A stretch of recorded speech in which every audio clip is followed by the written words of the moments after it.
E deixa eu fazer uma pergunta pra você também, né? O Barsi não investe em fundos imobiliários. Você investe em fundos imobiliários? Eu não invisto, mas eu não tenho uma postura tão radical nesse sentido quanto o Barsi.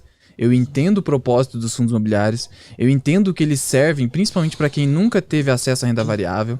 Eu entendo principalmente para pessoas que têm uma idade mais avançada ou para aquelas pessoas que têm um patrimônio muito elevado, elas querem viver de renda imediatamente. Como eu falei para vocês, muitas vezes as ações não conseguem pagar os dividendos, por mais que elas tenham um histórico de dividendos. De novo, Transmissão Paulista, a gente está vendo isso. Então, vamos supor uma pessoa já de uma idade mais avançada que já acumulou um patrimônio, está tudo na poupança. E ela quer viver de renda recebendo rendimentos mensais. Eu não critico essa pessoa por colocar em fundos imobiliários. Faz todo sentido. Mas eu não invisto porque eu me considero ainda muito jovem. Eu tô com 27 anos. E eu entendo que o potencial de valorização das ações é muito superior. A gente viu, claro, é sempre complicado a gente utilizar benchmark, índices para fazer uma comparação, mas é o que a gente tem imediatamente. Então, o IDIV, que traz ali as principais pagadoras, superou o IFIX, superou o Ibovespa. E superou o índice small cap nos últimos 10 anos. E provavelmente vai continuar superando. Então, se eu tenho a melhor opção, por que eu vou ir para menos rentável? Principalmente por causa da minha idade. Né? Eu penso dessa forma. Mas, claro, se a pessoa quer se diversificar em fundos imobiliários, faz todo sentido. Mas vamos pensar o seguinte, né? Com fundos imobiliários, você está explorando imóveis. Ok, recebendo aluguéis, por exemplo, no fundo de tijolo. Só que, pare e pensa comigo, uma Klabin, ela tem florestas. Nossa, e tem os seus imóveis. Tem terreno demais, né? Então você está investindo indiretamente em imóveis também ao comprar ações da Klabin, porque ela é proprietária daqueles imóveis. E ela está explorando e trazendo mais valor agregado do que um fundo imobiliário. É nesse sentido, mas eu não critico os fundos imobiliários pela falta de liquidez. Tem uma liquidez mais baixa, mas é porque é um mercado muito incipiente no Brasil ainda, tende a crescer. Um outro problema, se você realizar uma venda, o ganho de capital é tributado em qualquer hipótese. Não tem aquela isenção de 20 mil reais por mês como você tem nas ações. Você é tributado em qualquer hipótese. E também não tem como você acumular um grande número de cotas, porque se você tiver mais de 10% de um fundo, é claro que só vale para milionários e bilionários, mas pode acontecer, você quer se posicionar num fundo e quer acumular muitas cotas, você não tem isenção de imposto de renda nos rendimentos. Né? Essa isenção do imposto de renda dos rendimentos só é válida para quem tem menos de 10%, que é a grande maioria, obviamente. Mas se você for um milionário ou um bilionário, não faz muito sentido, você vai ser tributado. Tem uma grande posição nesse fundo, né?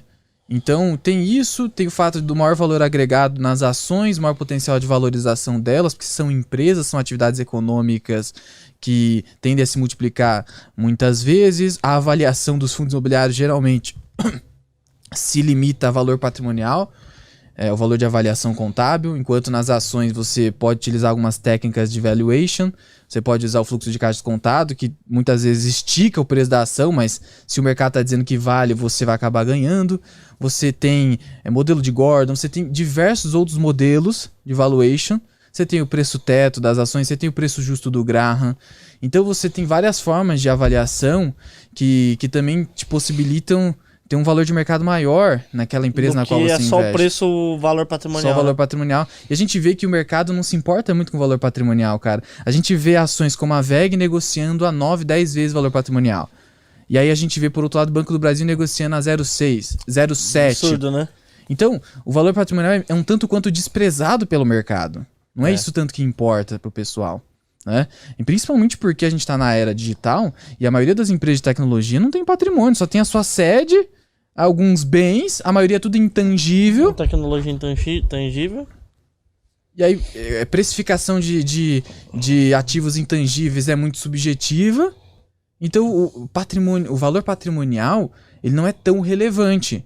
Embora a gente considere como um indicativo, um indicador, para verificar se a ação está com desconto. Porque o que acontece? É como o Barsi diz, quando você compra uma ação com valor patrimonial abaixo de 1, ou seja, a relação preço sobre valor patrimonial abaixo de 1, o seu risco naquele momento, é importante lembrar isso, é zero. Por que é zero? Porque o patrimônio líquido é o valor devido aos acionistas. Se você for no balanço patrimonial, a rubrica do patrimônio líquido é o valor dos acionistas. E como que você chega nele? Você pega o ativo e diminui o passivo, o que resta é o patrimônio líquido, é dos acionistas. Então, se o valor de mercado é inferior ao patrimônio dos acionistas, você está com risco zero, porque se liquidar tudo, você sobra dinheiro ainda. Sobra dinheiro ainda para você. É por isso que o risco é zero, mas naquele momento. Aí você vai falar, por que o mercado, então, precifica abaixo do valor patrimonial? Porque o mercado ele vive do futuro.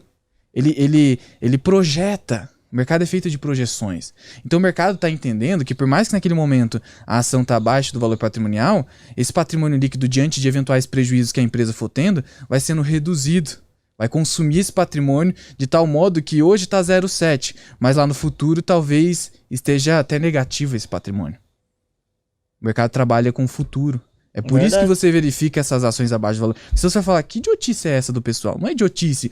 É que o mercado está com algum temor, ele entende que há algum risco que no futuro aquele patrimônio líquido vai ser reduzido ou consumido por sucessivos prejuízos. Não, e principalmente de empresas estatais, né? Você pode ver a maioria das estatais aí, ela é negociada abaixo do valor patrimonial.